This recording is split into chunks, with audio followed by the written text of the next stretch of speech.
scratch those faces? Or you don't know? Okay. Oh, I know they had to fix the wall. Okay. And then you can put them how we want them. Gotcha. So let's get to the wall. I noticed that the walls. Mhm. Is that all mortar? Mortar? Yeah. Yeah. And it's, you can't use cement because it's different from mortar. Yep. And they have to use type of mortar that they use by fence, so flex is the same. Sure. As the rest of it. I'm sorry to interrupt with the. Oh,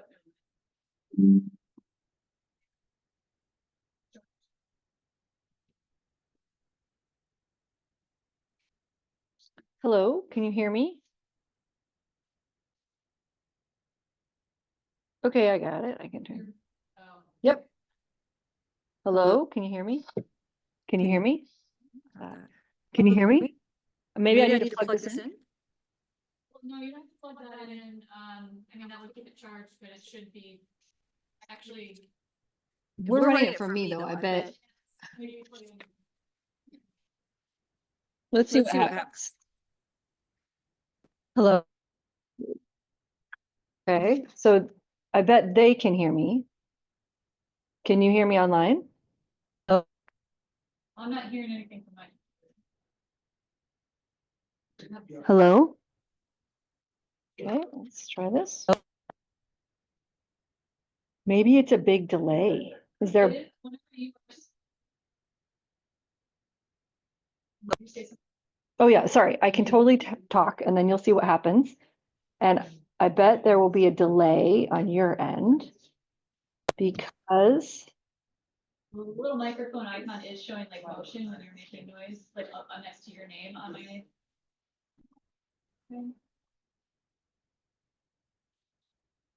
That's not right.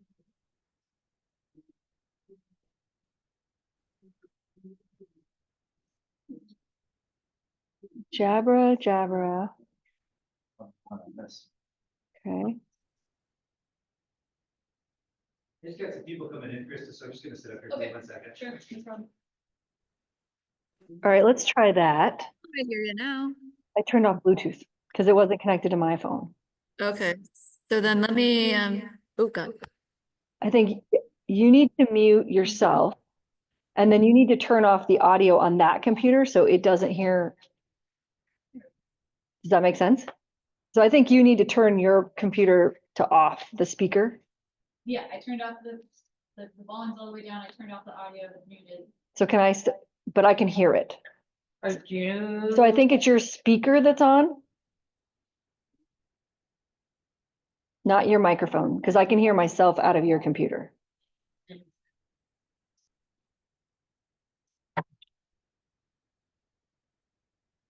But let's check something really quick, actually. Yeah. I want to check something before we turn it off.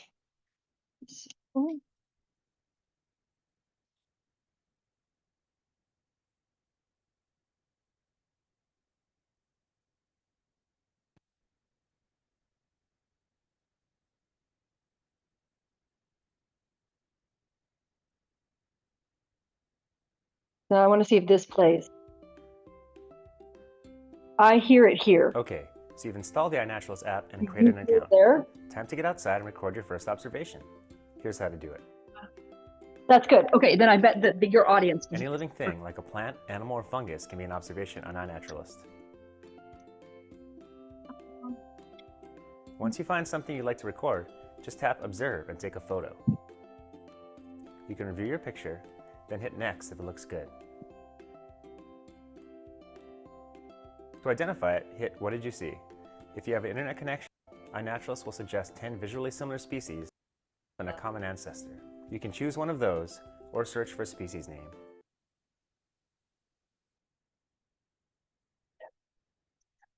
So let me keep talking a little bit and just see, you turned it off there. I can't hear it anymore, correct? Okay, Okay, yeah, I think that's what we want. video, it's sharing yours. But I can't hear myself out of your computer anymore. I can hear you on my computer. Okay, So super. we're trying to. So we wanna, she can hear you out of her computer despite muting. But I think she needs to turn off her speaker. Oh, well, So you know. muting is you talk, your speaker. Yeah, well, I did have that all the way down, it was just now up, but I. Put it in here, she You're up on top. basically, except for wood, everything, that's what she added. Oh. Really looks cool. Hello, hello, hello, hello. Can you hear me? Can you hear me? Hello, hello, hello, hello, hello. Can you hear me? Can you hear me? It seems to be fine now. Okay. Okay, it just took a while. Heartbeat. Okay, well, The first one's low. Yeah. We're making this. So we're gonna have, Gotta scare the other guy call. Hold on, Yeah. fix the meeting. There was a clicker. oh, do you need a, I don't know if I need it. Isn't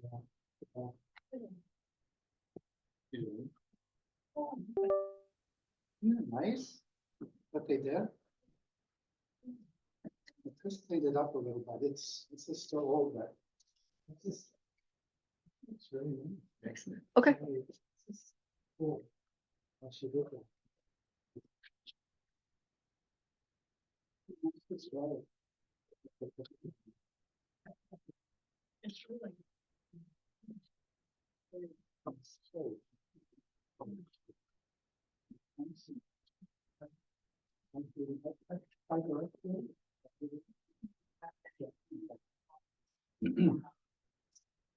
It's something I'm not that familiar with, but I've never heard about it. I haven't, but it's. When Joe was at They've got some folders on the back.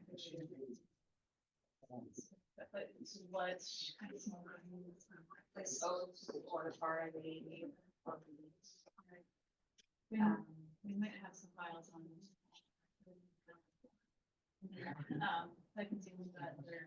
Yeah, I wonder if there's a file on like folders or things that might be called.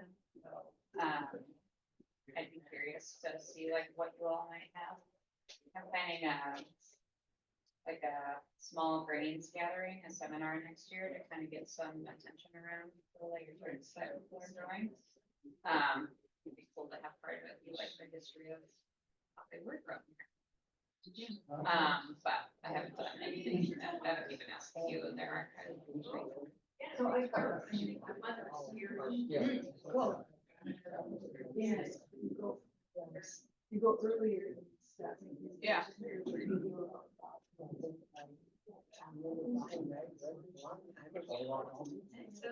Yeah.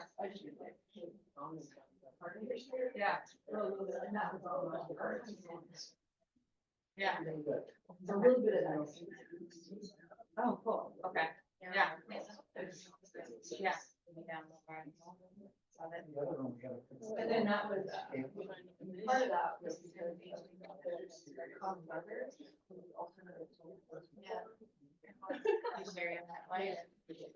and so that people. Yeah. So then we're actually like, they're at Barbary. Since. That's really just. You said you plug in different cable for. Yeah. So now it's with the, Yeah. just putting a whole bit of it, right? So, and then he showed us.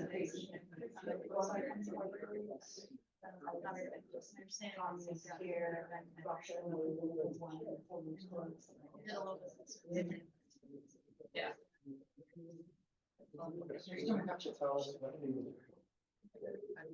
Oh, we do. Originally it said you call it an extra now, but- Right. Right. No, we never.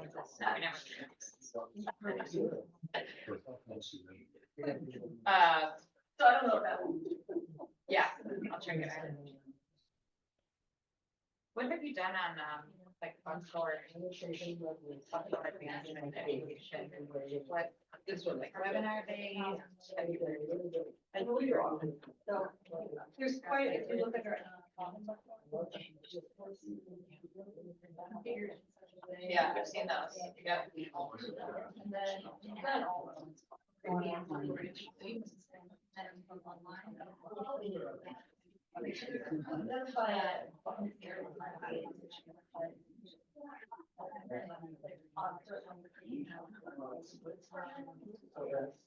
It's really a nice crop.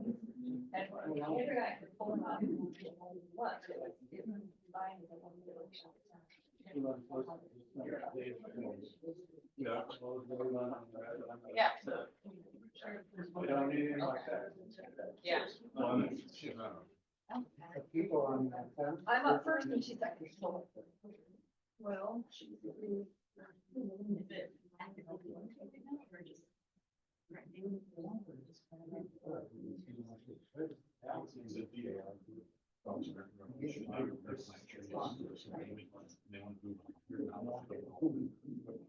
So I have about 5 slides that will cover that. Yeah. Exactly. And then I'm deriving all of my player list spreadsheets. So I'm gonna do this. Not the ones that circle or the two next to it. Right, so these are all normal. It's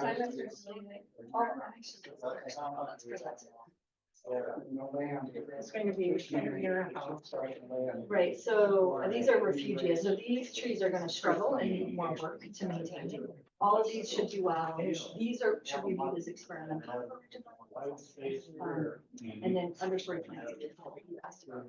Yeah, so this whole first page, and I will offer my thoughts on how to think about that, and I will have. Yeah. Yeah, take one. Actually, it's her great great. There's a tree.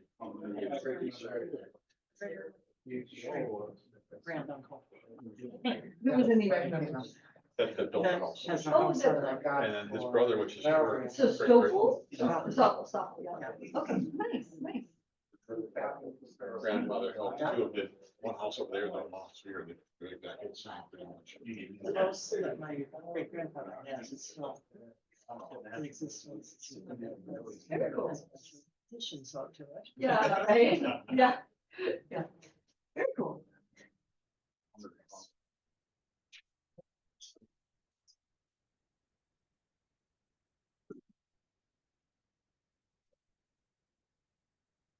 Hey, I loved your last talk, well, so. thanks. Glad you came again. Been working on the decant. There's a hole under the bell. So. No. I have to chew its way in. I don't know. Yeah. But it. Okay. Okay.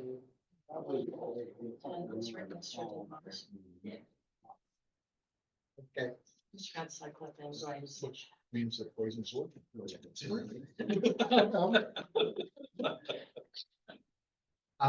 We'll tell them that then. It's working. Yeah, check that.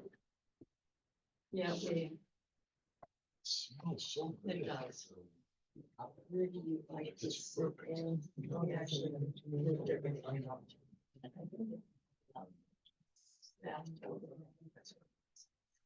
Thanks, sitting up in the morning. Yeah. As I put that. Then you carry water on it, and I was there. But it's gonna be the first kid. Oh, yeah. Do you know if you got? That will do it. Things you see, like Last summer, galvanized, we were- the half circle at one. Wow, yeah. We don't. I looked for one because we wanted one in the city. Yeah, I didn't remember, but. Except for what? Ash. Like, or do you want to be? I know what you mean. Yeah. I mean, I should have something that's- Yeah. That's actually one I drove. And all where that. Last fall and I was on. No, can I ask you? Yeah, I think we're asking. Dan, I will talk to you. So I've mainly. No one I've talked to with the AR has a clue. Right, he was. It's insulated and filled in. That's what I was about. Okay, Meet at the. yeah, it's not an 18th. That's everybody. So now, there was, we're Yeah. 12. So I was preparing to put. This last one. No, they use weather. Still. This last, through July. Last year I was gone. They chose that. So I went to, we're gonna dig along the bottom between the wires, so stuff can't get on. They went and did that, and it turned out that the 2x6 that was going across there was made of this thing. It's all out of the way. So we jacked it up Just kind of battery. and put a new 2x6 in When there. stop sharing the screen. But the boards on the floor, there's really nothing. Do it. Yeah. So Oh, it's holding up yeah, the somebody, wall. I wouldn't have, but Darla probably sent it through, yeah. Okay, I will stop sharing. It's holding up. Well, before it gets soft, to deal with that. So And the kitchen needs some work. we often are in two. So there's that. We got there, I said, well. And then the porch. Well. Ken said he might have some folks. I'll see.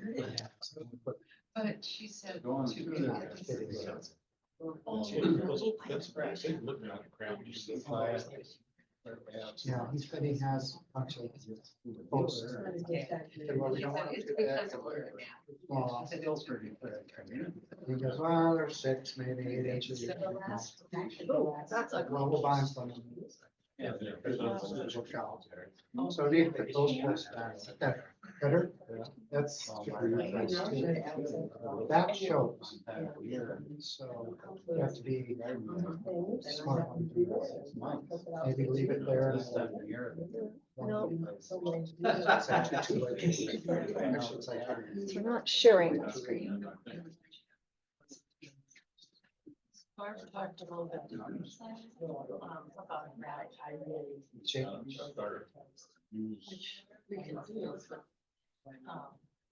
Like your interest on it. Yeah. Money is. It's like any. I think we should do this year.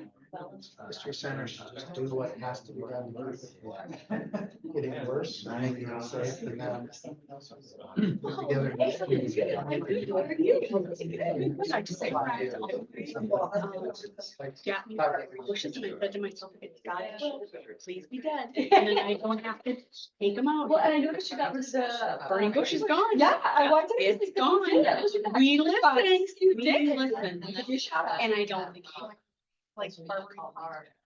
Or winter, so Scott, I don't know. It'll be a lot easier. Yeah. It'll be a lot easier. I don't think we need it, so I think you're paying attention. And I hope you're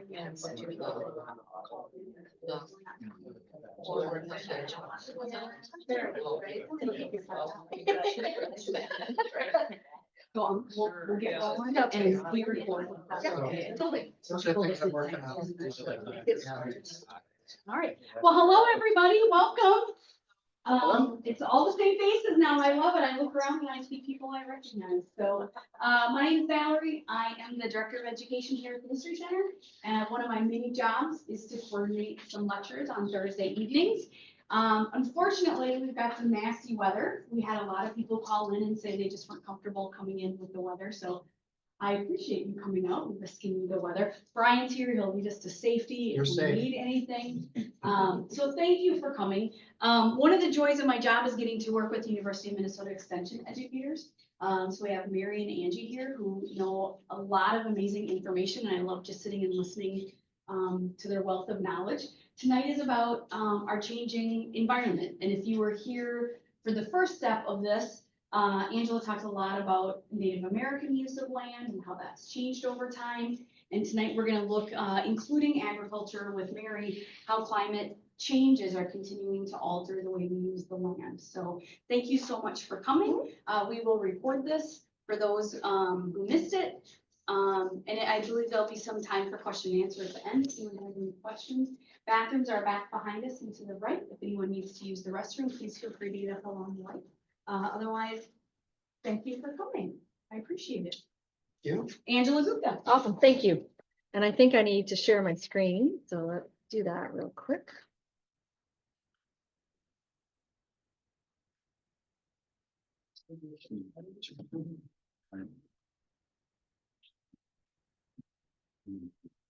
Yeah.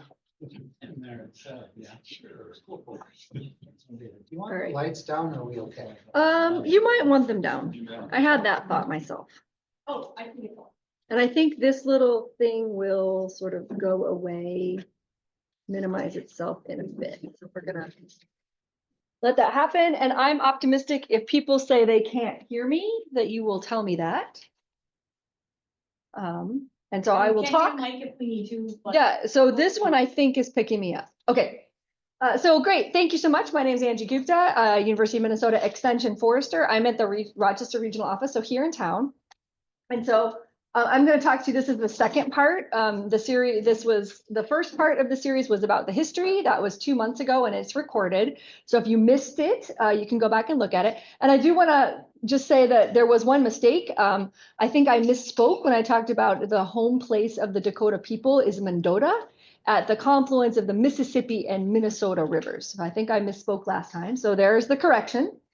And so now we're going to get started. So what I'm going to talk you guys through is this new project that we have at Extension Forestry called Climate Ready Woods. And I'm going to tell you how we came about that, sort of the thoughts behind it. And then I'm going to talk specifically how I might apply that information to this property, the Olmsted County History Center. So let's get started. Fingers crossed. It worked a minute ago. Maybe I pointed over here. There we go. No, it did not happen. Maybe we'll just do this for now. Nothing is happening. Okay, it did all work. there's always something. All right, let's see. Let's see. I also have one. Okay, we'll just see if it was my slides. I can click, don't worry about it. So we'll see what's happening here. So we'll just get started. Thank you. So what we heard from the Climate Ready Woods project, how that project got started, is that we heard from our woodland owners that they really were nervous about climate change and they wanted to understand how they could best approach it. They wanted information for small acreages. Ultimately, we upscaled that to be all acreage, like all forest land in Minnesota, but we started out with this idea of small acreage. Then they were very clear. They wanted to do pollinator friendly things. We actually decided that we would expand that a little bit and say like little critters in Minnesota. So these are pollinators, insects, birds, and small mammals typically. I'll have a tropic triangle so you guys can see what that looks like. But every tree and plant that I'll talk about today, we were able to find a tree, a little critter in Minnesota that uses that species today. And then they wanted species lists, like the world loves lists. So what you got was the Climate Ready Woods, and there are actually 2 iterations of that. And so you're looking at the second improved iteration, and I'll just sort of talk a little bit about how that happened. Oh, well, it's so close, so close. There we go. All right, so I want to just lay some groundwork. So this is a plant hardiness zone series of maps. And so plant hardiness zones are typically temperature, and they're really often the low minimal temperature in the winter, which is the limiting factor for most plants. This is all historic data. So you can see on the far left this map was from 1990. So it's fairly old. And you can see that zone 3 is the northern half of the state, and zone 4 is about the southern half of the state. Now this matters for any number of reasons. So this matters for what you can plant in your area. Emerald ash borer, the invasive insect that kills ash trees, has only ever been found in zone 3. Or, I'm sorry, it's never been found in zone 3. Zone 3 is too cold. So back in 1990, if we had emerald ash borer, it's likely that much of northern Minnesota would have been safe from emerald ash borer. Now you jump ahead to 2006, and you can see it's a little hard on this screen, but you can see that we got a little tiny smidge of zone 4, zone 5, a fair bit of zone 4, and then zone 3 is getting smaller. It's creeping out of Minnesota. So that means more things can survive in our slightly warmer space. It also means there's more ash trees exposed to things like emerald ash borer. So it's both an opportunity and a threat. Now you jump forward to 2023. This is the most recent map, and you're going to start to see a lot more zone 5 in southern Minnesota. We see a lot more zone 4, a lot of zone 4, and then zone 3 is much less. Now that matters. Our northern conifer forest does well in those cold temperatures. So not only does that open up, more land to emerald ash borer, it also makes it harder for those beloved northern Minnesota conifer forests to continue to survive in Minnesota. And we expect this trend to continue. All right. So then this is precipitation. So again, all of this data is historic. The most recent is pretty dated now at 2010. But what you can see is this clumping of data from 1891 to 1920. You can see, so when this property was originally homesteaded, it was a few years before that. And you can see here, we were still getting greater than 30 inches of rain a year, but way up in Northwest, you're seeing this gradual transition, they're getting less than 20. Now, I alluded in my description, I would talk a little bit about prairies. Prairies are an early successional ecosystem. They retained that early successional ecosystem, the prairies, by about 3 different things. You either have to have massive disturbance. So traditionally, before European settlement, that would have been likely indigenous fires and bison grazing. Or you have less rainfall than trees need. But when you take out disturbance, so when you don't have bison and you don't have fire, and you have enough rainfall, then you get trees. That's the next ecological succession. So if you think about that, you jump ahead and you see that more area in Minnesota is getting greater than 30 inches, less area is getting that smaller. And you jump ahead to 1981 to 2010, and the whole eastern edge of Minnesota almost is getting that greater than 30 inches. And there's no part in the state that's getting less than 20. So if I'm a plant, this is frankly good news, right? I'm getting warmer and I'm getting wetter, and lots of plants love warmer and wetter. Like there's just more plants. Now, if I'm a non-native species that might become invasive, this is like exceptionally great news. If I'm a northern conifer forest who likes it a little bit dry, a little bit cold, this is not great news. But this is the transition that we are experiencing and we expect to continue to experience. All right, so I'm going to talk a fair bit about migration potential. But the idea of a lot of things is based on native. So I want it to be native. I don't want it to be invasive. Native is good for the ecosystem. But what does native mean in this changing environment? And it turns out even getting a definition we can all agree about what is native is kind of tricky. So we were really intrigued by this paper. And they essentially said, maybe it's reasonable to consider the suite of species that are native to an area because of things like temperature and precipitation and soil and topography as native, even if that isn't the same geopolitical space over time, right? So what that means is if Minnesota is warmer and wetter, and we have a similar soil characteristic to Iowa and southern Wisconsin and Illinois, then maybe it's reasonable to consider those suite of species to go north as we become more similar in temperature and precipitation. That made sense to us. So we sort of entertain this idea of migration potential species. And so what that really means is these are species, these are all trees native to the eastern United States, but not native to the ecoregion in which they might do well in the future, so a different Minnesota, and not necessarily native to the geopolitical area we call Minnesota today. An example is this right here is a sycamore tree. Now a sycamore tree is in the state song of Indiana on the banks of the Wabash. When the pioneers came across the Great Plains, they sometimes called it water maple because if you saw a sycamore tree, you were probably next to water. And so that meant you would have water for all your things. It is a beloved native in many parts of its range. It is native in Iowa, but it is not considered native in Minnesota. That tree is at the Plummer House. So I strongly suspect that Dr. Plummer planted it. It is growing beautifully in that forest. I know it produces seed. I have never seen successful seedlings. So I think, but that is an example of a migration potential species, and it is on the list for the Rochester Blufflands and Plateau. So sycamore would be one tree that we would recommend you potentially experiment with if you want to try some of these new to areas trees. And remember when I said that every single species on our list we were able to find little critters in Minnesota today that use it. That includes all the migration potential species. So I'll talk a little bit about more of that later. All right, we also thought about this idea of rewilding. And so rewilding, this is a really long definition, the highlighted parts, the bolded, you want to increase biodiversity to restore natural processes. Rewilding aspires to reduce human influence, and rewilding is open to novel and emerging ecosystems, which encompass new species and new interactions. So shorthand, rewilding is creating resilient, self-sustaining ecosystems for the future.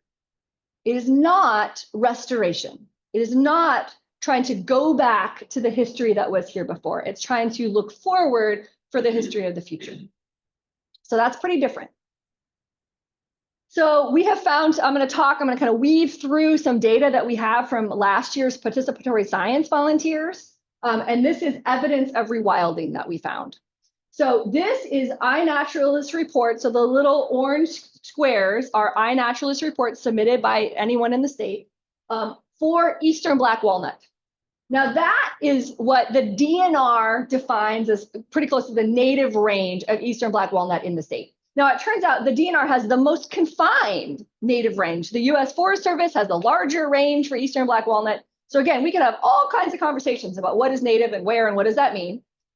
But you can see there are lots of orange dots that go way up into the state further north. So maybe it's already moving on its own. Maybe people are planting it. I don't know.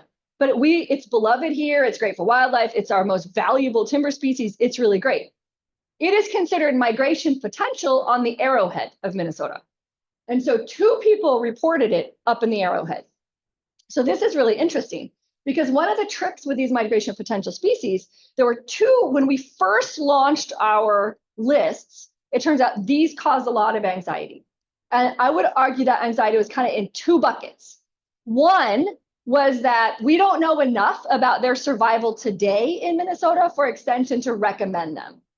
And we weren't entirely recommending them, but I hear the criticism, right? Like, if you've never planted black walnut in the arrowhead, is it responsible to consider planting it? So if you guys to spend your hard-earned money putting it in the ground, if we don't know it can survive winter in northern Minnesota right now?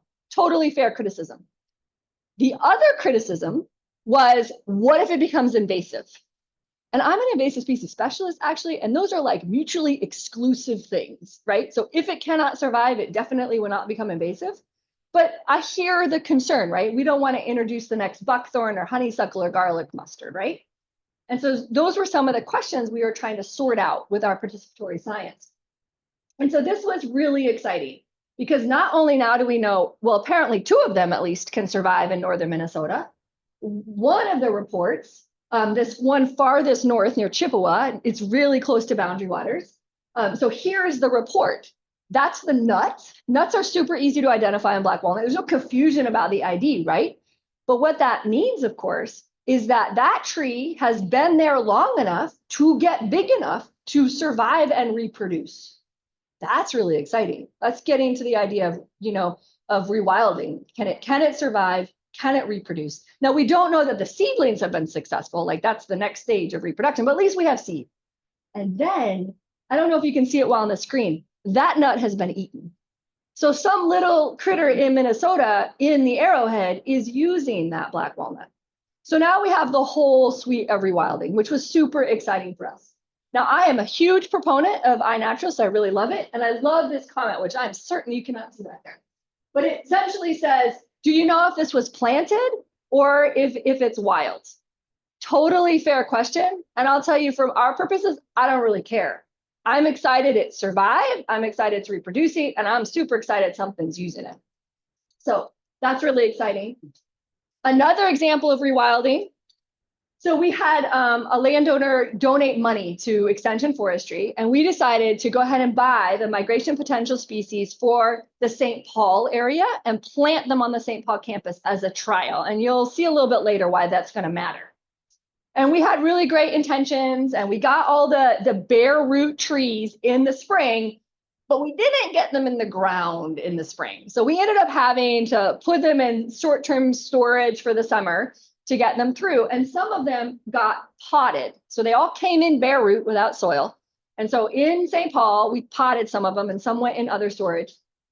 And then in the fall, when we went out and planted them, one of the students found mycorrhizal fungi on the roots of this post oak tree. So a post oak is an oak not normally considered native to Minnesota, likely to do well in our future climate. And we believe this mycorrhizal fungi colonized that tree in Minnesota. So it's another example of species sort of sorting it out and that rewilding. So that was very exciting. Okay. So I've alluded to invasive species prevention. I've said people were anxious about it. So I'm getting to the list, I promise, but there are 11 different ecoregions in the state. Each ecoregion has 4 lists. One of them are native understory plants likely to do well in our future climate. And I'll tell you, in forestry, we don't really spend a ton of time on understory plants. And I was very insistent about this because I view this to be invasive species prevention. So this stat, 85.5% of the 83 invasive trees, plants, and vines in the upper Midwest came from horticulture. So the good news is what we buy, what we plant, and what we tend matters. So let's buy, plant, and tend really great stuff, right? Like we can do this. And so I was very insistent that we do that list. We have that list. But if you try to use my list, all 4 of them, you will find that many of the trees and plants are likely not in trade. So you can't just go to the SWCD office and ask for them. They don't have them. And we recognize that might be frustrating for you, and we apologize now. But we know that extension can help to change consumer demands. So if you guys go to your SWC, if you go to your sergeants, if you go to your local nursery and you say, look, I really want these species, can you please provide them? Enough people do that. We think that there'll be a change in the supply chain and we can get these materials. There's some anecdotal evidence that has already started to happen, but it means that in the short term, and you're going to see this a little bit later, there might be quite a few species that are really hard to get. So sorry. Okay, so here's this tropic triangle I alluded to before. So the basic idea of this climate ready woods is diversification creates redundancy in an ecosystem, and redundancy enables a resilient and stable ecosystem.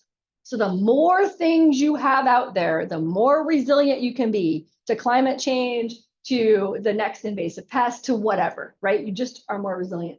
So I am a forester. I really hang out in the plant space. So all of our lists are plants. We are going to have a native climate resilient list. We're going to have something called a refugia list. We're going to have a native understory plant list. And then we're going to have those migration potential lists, all plants. But recall, every single plant on our list is good for some little critter in Minnesota today. A pollinator, an insect, a small mammal, or a bird. And so then that should feed the additional trophic layers. And we totally recognize, my co-partner on this project is Anna Stockstead, a soil scientist, that there is a whole complicated soil biota. It is horribly under-researched. So we couldn't really do a lot with that data, although I know that Mary will talk about specific soils and trees later in the presentation. And I alluded to prairies before. I believe prairie and pollinators have a really great marketing team. And so if you know about soft landings in the prairie world, forests produce all kinds of soft landing space. And what that means is that a lot of our insects, including our pollinators, they have multiple life stages that need multiple types of things. And so when a mother produces an egg or a cocoon or a first larval stage nymph, that thing often overwinters in the soil or in the leaf layer or in a different type of vegetation. And that can be tricky in a mowed yard, but it is very abundant in a forest. So it's just one of those examples of where they naturally have all of this soft landing potential. All right. So if you are not familiar with the author, Doug Tallamy, he is a wonderful author. He is an entomologist. He's produced several books. Bringing Nature Home is a really great one.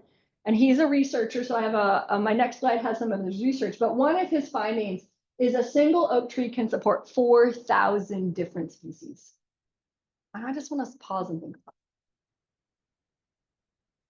it. Yep. He did. He has a whole book dedicated just to his oak tree, actually. All 4 seasons, or all 12 months, all 4 seasons. But that's astounding, right? A single oak tree can support 4,000 different species.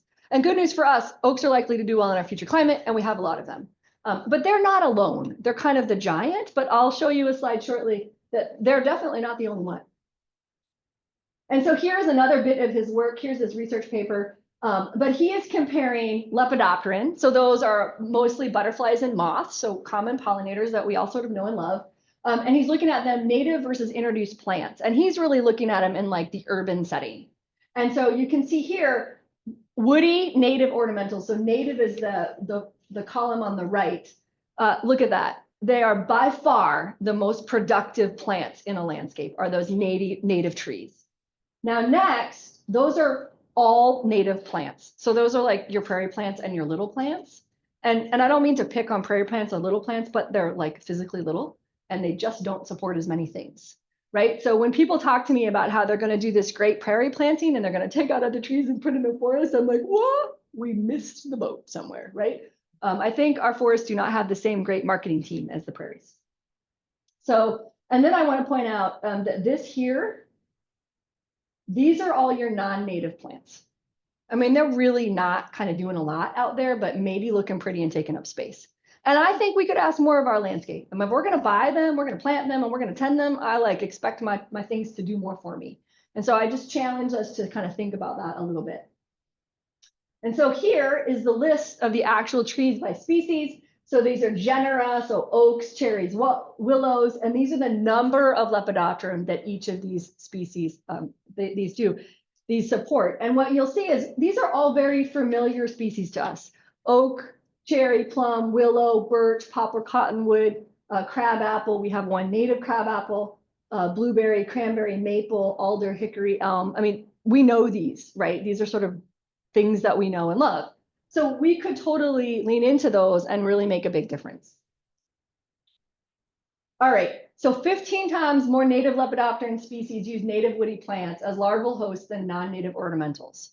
So again, that's a multiple life stage, but these plants are going to use throughout their life stage.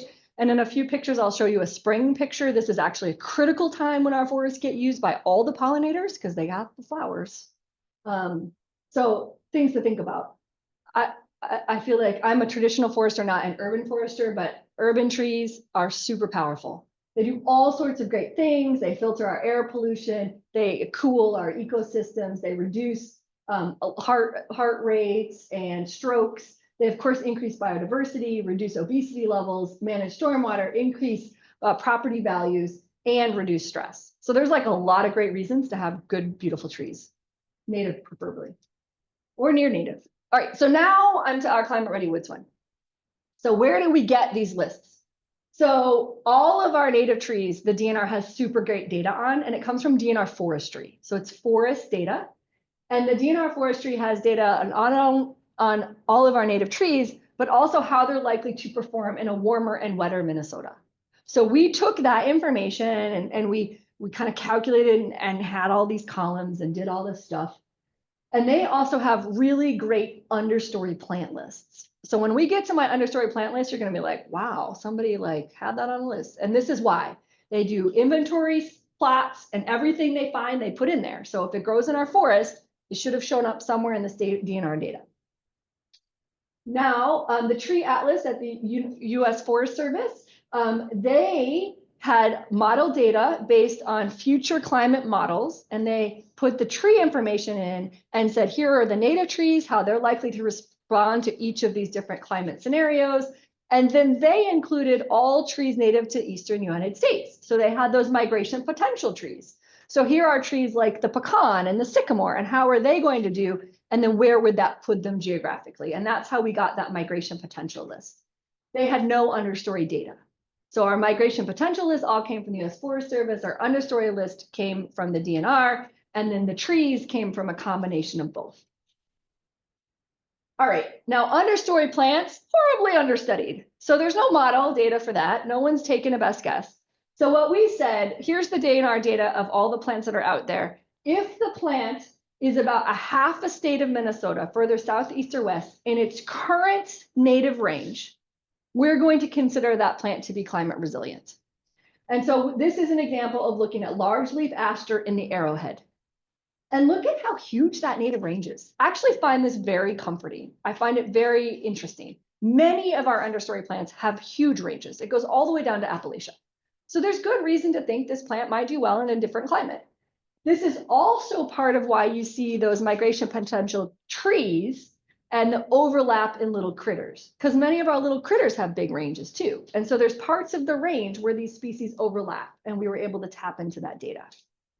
And so then this is the faunal associations. Eleanor Wildflowers have really great information. So this says like what bees use large leaf aster, what moths, what like all the things, right? And I'll tell you right now, if we think little plants are poorly studied, I'll tell you little critters are less studied. And so if it said mason bees, if it said large leaf aster is used by mason bees, we said we have mason bees in Minnesota, check.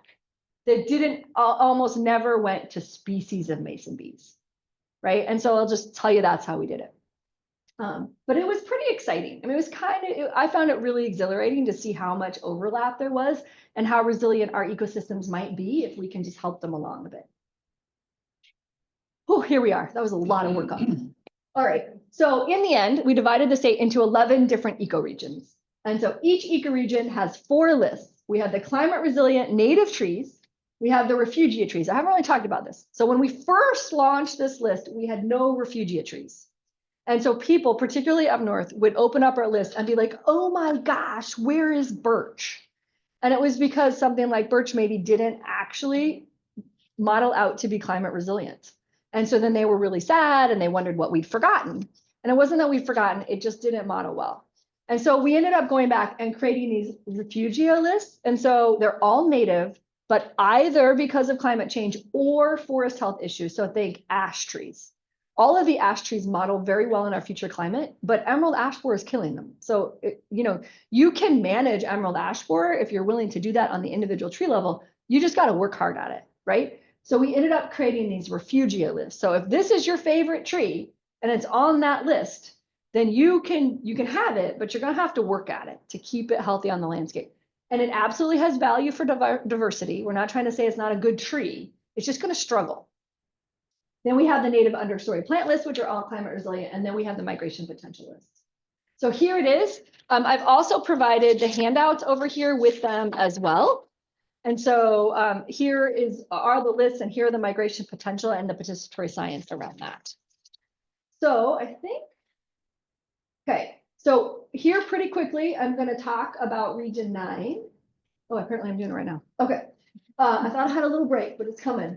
So climate ready wood. So this is the native trees that are likely to do well in our future climate. And so there's a lot of maples. I just want to say maples are beautiful and lovely, and I'll talk a little bit more about sugar maple later, but don't overplant your maples, right? Diversity is what we're hoping for, so let's be diverse. But maples tend to do well. We have a bunch of other trees that tend to do well. What you don't see on this list are many conifers. Conifers generally don't perform well on these lists. And you don't see things like any of the aspens, and that will come up in a minute. So these are likely to do well in our future climate. Here is this refugia. So if you want to keep these species and you want to continue to propagate, we generally say you want to look at northern facing sites, wetter sites. I'll tell you right now, I don't think the History Center has those types of sites. I think you're south facing. So I'll talk about that in a bit. But again, you're going to have to work at it. One of the easiest ways to do this is to reduce competition, get rid of your invasive plants if you can, because that will make the whole thing more resilient. But you can see this is a fairly lengthy list, right? So our ash are on here and our butternut because of forest health reasons. But you can see eastern white pine is not likely to do really well. I will tell you, we took a lot of heat about eastern white pine. It bounces around these lists. And I think it's because of the various, different models for each of the different ecoregions. But in ours, it's projected to need help. And I'll talk about like maybe why in a bit. So this is interesting. Here are those native understory plants. So when the first thing I say, and I'll say this for the History Center, is remove the invasives. It turns out there's a seed bank, and you may get many of these that just come up on their own. You might not need a seed, you might need a new plant, but right now they're quite probably getting out-competed by buckthorn and honeysuckle and garlic mustard and all the things. And now, if you look closely, there's some weird stuff. So last time we had a good question about white snake root.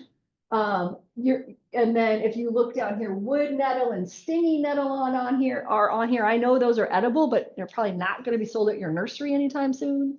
The same with prickly gooseberry, right? So you're not likely going to get all of these things at your local nursery, but they may show up anyway. And I'll offer my thoughts, really leading into the ones that have edibility for things that we might want to consider here at the History Center.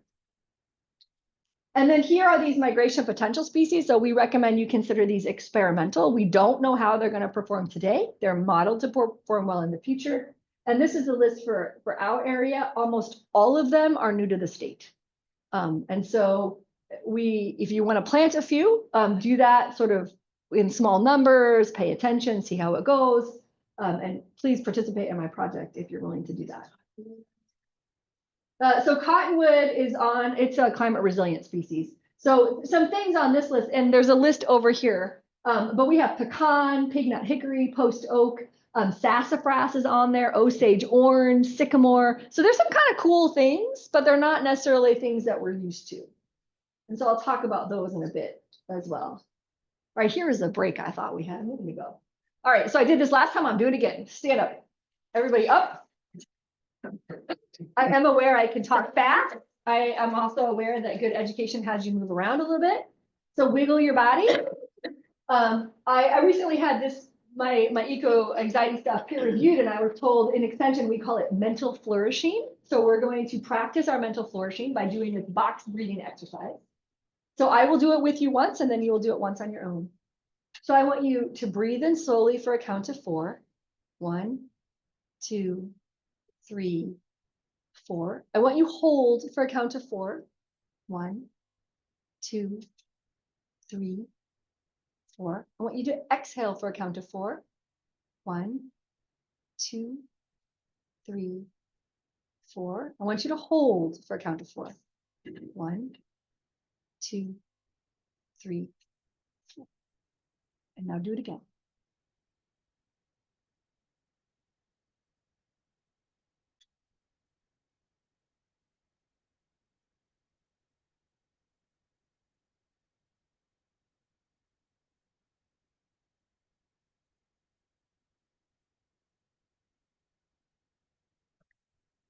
So when you're done, go ahead and sit down.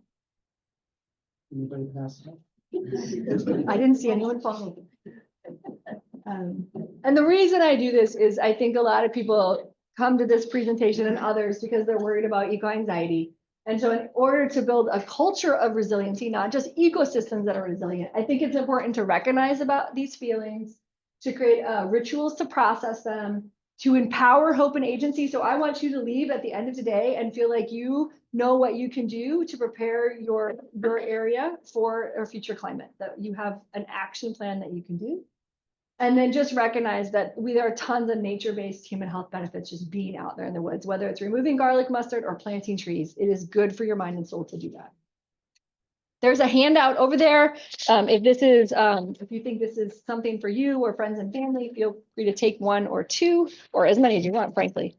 But there's some other resources. And I am delighted to say that Extension finally got all of our information on the website. So if you Google University of Minnesota Extension eco-anxiety, you will get a really robust page now. So I'm now transitioning to what we can do, how we can apply all this information to the History Center as an example. So first I want to say, observe nature. Like, let's get to know all these things, because many people don't. The little plant lists, lots of those things are weird if people don't pay attention to. Remove invasive species, super easy. And I want to give a huge shout out. So in the last presentation, I made the point that there was a burning bush right outside the door. And I walked in today and said, the burning bush is gone. So good job. And so I do think it might sound silly, but that is the first easy thing to do, right? If it's not doing something great for you, take it out. And I want to be really clear. Foresters operate, we have a forest management plan. It's a 10-year plan meant to be renewed every 10 years. We talk about stand rotations that are 80 years long. I'm not saying do it all this spring. Get your head around it, spend a little time, figure out what you want to plant, take it out. It's a process. It's okay. It doesn't have to be done immediately. Diversify your landscape with natives or these near natives, and talk to others. You have immense power as trusted people in your community, as much power as I do. So use that power. So I went through in anticipation and looked at this recent case study. Oh, I looked at the History Center and this the final interpretive plan. And then I tried to apply what I know from the Climate Ready Woods list. So I looked through the plan and I went back and pulled this slide from my previous presentation last 2 months ago. And this was from the 6 survey journal pages. So when they came through and did the first survey for this acreage right here, these were the plants that were mentioned. And I said this before, but Osage orange was actually planted by the surveyor 3 different times. And then the archaeologist assures me they did that so they could go back and find the corners.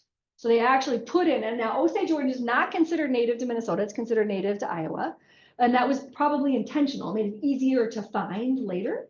Now, I'll tell you, we've been looking for Osage orange and not really finding it. So I don't think they've survived. Now, they're not actually long-lived species. It wouldn't have made 175 years, but I don't think they were reproducing either.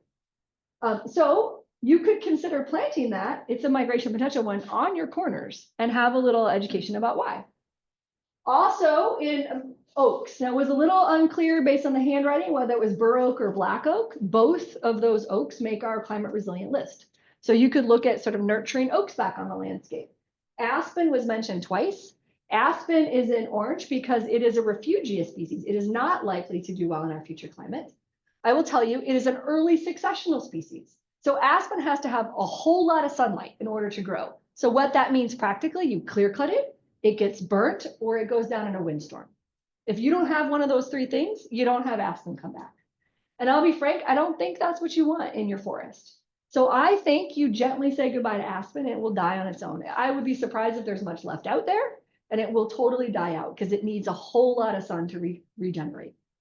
And so, but maybe that's worth an interpretive sign or something, right? But I wouldn't spend a lot of time on that one.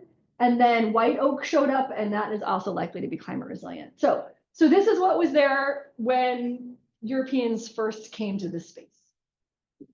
Now, if I were to just look at this generally at the sort of the main area and then the wooded area, and my property lines are not right, so just sort of bear with me. But in the woods, I would just start with getting rid of the invasives. If you can get rid of the invasives and then pay attention, you might come to learn and appreciate what those natives are. They're likely to be understory plants.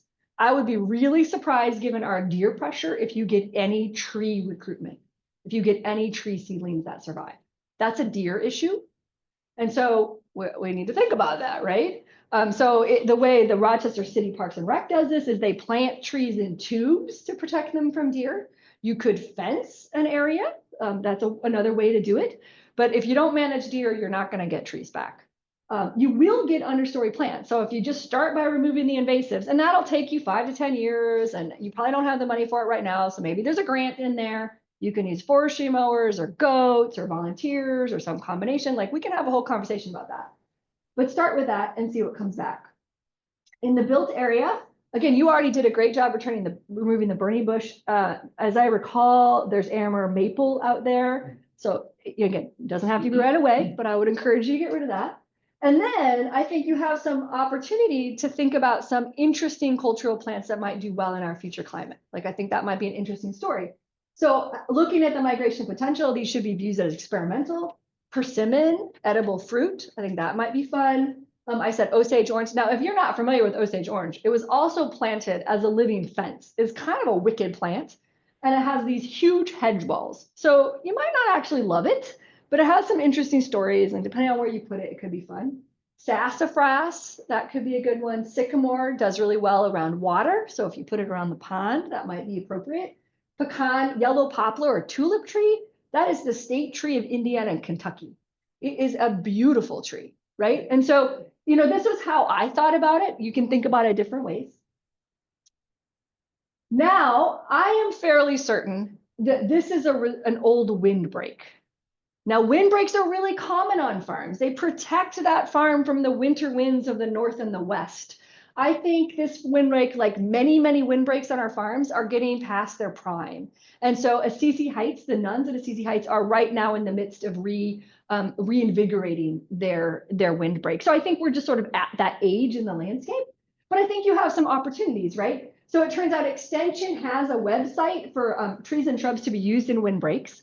So I went to that website and I cross-referenced it with the trees and plants for Region 9 for climate ready woods. And I think these would have some interesting stories. So American hazelnut could be a part, and that's an edible hazelnut, right? This is what you make for Nutella. Choke cherry, American plum. Now I had this asterisk. American plum didn't actually show up on our lists, but it's on both lists just east or just west of us as climate resilient. So I think what that means is it didn't show up in the DNR's plots in our area, but I think it would do wonderful things in there. And it's fun, right? It's totally edible. Hackberry, if you're not familiar with hackberry, it is also edible. And it's one of the trees of that species, that genera, has been found in the oldest caves known to humankind as a food source. So super fun. Eastern red cedar, I know some people don't love it, right? So it can be pretty aggressive in prairies, but I don't think that's your challenge right here. And it turns out, again, the conifers didn't do very well on these lists. So conifers are critical as that intentional infrastructure for a windbreak. You really need those conifers. And so you don't have a long list. So Eastern red cedar, that is what flavors gin. So if you didn't know that, it's the berries from Eastern red cedar. And then white pine, that's 2 asterisks because again, it was actually on our refugia list. So you're gonna need to make sure to help it along. I'll tell you right now, the deer love it. Like if you're not protecting that thing from deer, it's never gonna make it. So I don't know, I've been actually a little curious about white pine, and we've taken a lot of heat for white pine. I wonder if some of it, if it's just the deer love it so much that it just doesn't perform well in our forest anymore, not maybe entirely because of climate, because they just eat it so aggressively. But I think you could totally do that. So some food for thought here. Additional opportunities. So sugar bush, maple syruping was super critically important to indigenous tribes. They would move to spring sugar bush camps. That was like a thing. And so you could consider that. Now, I said before, don't overplant your maples. People really love maples, so let's not overplant. But that could be fun if that was of interest to you. Cottonwood is on our climate resiliency list. It is also a spectacular tree for nesting bald eagles, as is eastern white pine. And I recall there's been an eagle nest very near here in the past. I worry that if we don't intentionally nurture really big canopy trees, that we won't have future nesting spots. I mean, because those trees are 80 to 120 years old, right? So we gotta get there. So something to think about. And then oaks. Oaks are, I think many people love oaks. Bur oak is a common favorite tree, but they were critical to indigenous communities for winter foodstuffs. So I think we've deeply undervalued our acorns for food. I was like trying to persuade my coworker to just figure out how to produce acorns for the farmer's market today. But you'll notice that many are climate resilient. So of our natives, white oak, northern pin, bur oak, northern red, and black, oaks are all native and considered climate resilient. I will tell you 3 of these are in the red oak family and very prone to oak wilt. So you should really think about your risk tolerance for that disease and, you know, be informed there. The migration potential list, so oaks not native to Minnesota today, but predicted to do well in our future. Some interesting things: blackjack oak, post oak, scarlet oak, shingle oak, and Shumard oak. I bet we're not familiar with those. They're just other species of oaks from further south. There are a couple of red oak species in here, so again, oak wilt matters. But you can kind of mix and match and see kind of how it goes. Now, the deer will eat them, so we got to think about that. But lots of interesting choices here. And then, there we go. So in that plan that I read, there was mention of a community garden, UMR garden, master gardener garden, and a nature trail. And so then I went to the native understory plant list. And I said, well, what could have interesting stories that are likely to do well in our future climate? And I then prioritize edibles, I'll just be frank. So hog peanuts, woodland sunflower, stinging nettle and wood nettle, anise root, Missouri gooseberry, red raspberry, and wild grape all sort of jumped out at me as things that could be interesting to incorporate and have good stories and possibly feed people. So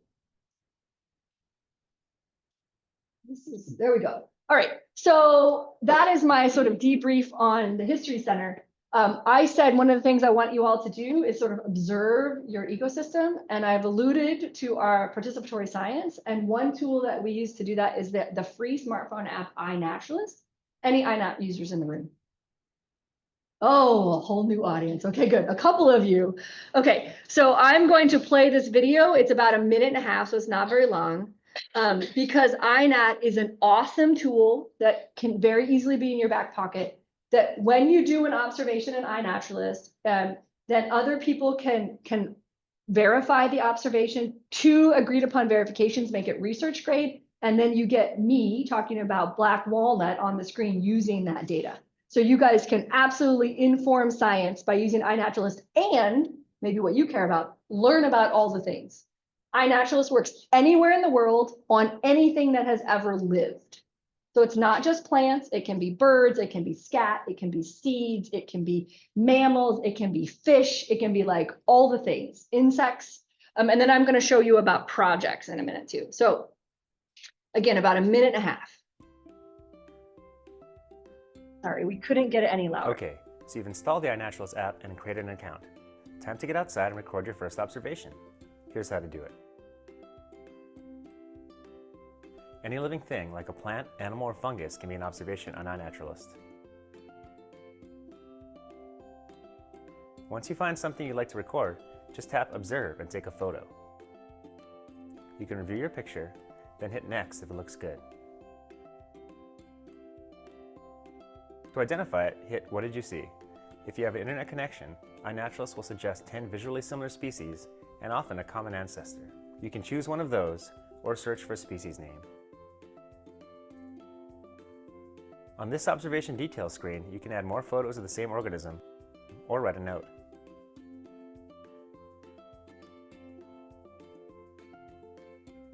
The date, time, and location have been automatically added. You can also change the geoprivacy of the observation, mark whether it's captive or cultivated, or add it to a project. Once you're finished, just hit Share and your observation will be uploaded for everyone to see and identify. That's it. Keep on exploring and sharing. So again, I use iNat all the time, personally and professionally. I strongly recommend it. And here is another, maybe just, there we go. Here's another reason why. So anybody can go in and create an iNaturalist project. I have two that I commonly use as examples. The top one is a project I created. It's at the Plummer House. So any person who goes up to the Plummer House and iNats, their observation will get sort of roped in to my project. And anybody can see it. You can go on right now and look for Plummer House and it will come up. And what you can see here is that this is actually a fairly old screenshot. There are more now, but there were 122 different species recorded at the Plummer House. So you can go in and see all the species. It can become, if you're a birder, like a life list of all the birds you've ever seen, except for this is a property list. It's all the things on your property. And then it also has some other features. So this is the number of observers, 9. I'm always the top. I do a lot of work out there. But anybody can participate and it can be all the different things. This is my house. So I have a little iNat project just for my little third of an acre urban city lot. And you can see I have 99 different species in my little tiny yard. And let's be clear, that's insects, that's everything from birds, because it turns out I can't get a decent picture of a bird to freaking save my life. We have birds though, they're just not in my iNat queue. And there are a lot of plants, and I'm a good plant person, but every spring something comes up and I can't remember what it is, or I don't know it, and I iNat it. And some of them I've since tried to rip out because I didn't like them. But it's pretty awesome, right? 99 species in my little tiny yard. What do you have planned for when you hit 100? Oh, so we've hit it. We just haven't recorded it. So I got home a couple weeks ago and my son was like, "It's awesome, we're in the garage." And I said, "Did you get a picture?" He said, "No." And I was like, "That would have gotten me to 100 people. Come on." I don't know, probably nothing, but tell people about it. Anyway, but it's pretty cool, right? And so you could set one up for the History Center. So you can have clubs come out, school club groups come out. They can use their own phones. They can iNat. There's something called the Bio Blitz that they commonly do in the spring that iNat does. It's a big international competition to see who can do really well. And Minnesota, actually, we are very good. We do super well, even though it's typically the end of April. And we have no things out, right? And we're competing against Kuala Lumpur, Malaysia, which is a tropical rainforest. So good job, Minnesota. But it's super cool, right? And it's just a living list. You can just see it accumulate. So here, this is the Plummer House, 2020. I showed this to the people that were here before. But 2020 closed the world and I made my kids go out and get rid of invasive plants. And my point here is just by removing invasive plants, look at all the natives that have come up. And I alluded to this spring ephemeral picture. So I was out there earlier this week and the bluebells are out, but they haven't opened. As soon as those things open, they will be full of bees. Because right now, there's nothing else, right? I mean, this is the power of the spring ephemerals in a forest. And my yard, no matter how many beautiful plants I have, doesn't provide that right now. The forest does. And I've tried to plant bluebells and they're not doing well in my yard. But this is just, and then this was the picture that we chatted about last time of white snakeroot, which is totally on our climate ready woods list. It looks pretty aggressive here. I think it is a sort of a aggressive early successional. And I think over time, you'll see that transition out, so long as we can keep the invasives out. Now, I was out there again this spring and kind of sad about the lack of actual tree recruitment. Now, there's tons of evidence of deer, right? But not a lot of trees, which I think gets me to my next slide. And that at the Plummer House is a novel ecosystem. Remember I said the idea of rewilding was open to novel ecosystems. So this is the Plummer House back in 1940 when this picture was taken. The hill that you just saw with all the bluebells was a goat prairie. And then Plumbers planted it all. That whole thing is piped with water. It is all planted for horticulture. I cannot tell you how many old metal plant tags I have found out there. So that was then planted into a horticultural setting, and now it is that forest that you saw, which has kind of oddly a predominant overstory of hackberry, which is on that climate resilient list, right? So it's projected to do well, and it is doing well. And so this is what that same parcel looks like today. Remember when I said if you get rid of disturbance and it rains more, you get trees? They don't have goats, and they're not going to burn, so now they got trees. And I'm good with that. I'm delighted by that, I'll be frank. But when I talk about rewilding, these are all the things. These are all pictures of Plummer House. So of course we have deer and we have fawns. We have a fox eating a rabbit. We have a fisher. When I discovered that fisher on the trail cam, it was the first fisher this far southwest, period. Now they are expanding their range southwest, and now there is one yet further southwest. But the researcher from Duluth immediately reached out to me and said, how confident are you? I said, I know that wall and I can take you there, right? This is a raccoon. A bald eagle just moved in. So there's a nest now, and I think they have eaglets. So super exciting, right? And that is an old neighborhood. So they moved into a fully established neighborhood. I'm not done. So then we have a hawk, black-shouldered or red-shouldered hawk, I believe, of course, squirrels, turkeys reproducing out there. Of course, we have rabbits, pileated woodpecker, possums, and that's a cardinal. In a novel ecosystem in a park that's like 4 acres in size, right? I mean, this is not impossible. We can do this. Are these your trail cams you put out? So the university has trail cams. They're from Gary Wyatt. Ah. And the city gave me permission to do that because I don't know how they would feel if everyone put trail cams in their parks. Yeah. And I work really hard to not have them pick up people. So good job, me. But it has been super amazing what is living out there. And again, this is Plummer House. It's surrounded by 52 and the mall in downtown. Right? That's a whole lot of wildlife for the middle of town. So I just want to remind you that if you want to keep up to date on all the things, join us at My Minnesota Woods. There's a free email address. That you are very powerful ambassadors. The world believes their friends and family almost as much as they believe me and Mary. So you guys have the power to help others know how to make a difference. And so there are participatory science projects that we'll be running, including more of the Climate Ready Woods projects and invasive species projects. So species that we're looking for right now, these 3 will all bloom in the next 3 weeks. So we're looking for people to report cow repair, escaped crab apples or apples. I know I love apples, big fan of Honeycrisp. But when they escape, and I think it's probably crab apples that are escaping, but they have been one of the most commonly reported species to escape from arboretum plantings. So we worry that they could be like another buckthorn. So we're just trying to understand if it's not in a planted intended place, we would like to hear about it. And we have only one native crabapple, the prairie crabapple, and it is pretty confined to prairies and savanna. So it's not very abundant. Lesser celandine is going to bloom very early. It's a small understory plant that we're worried about.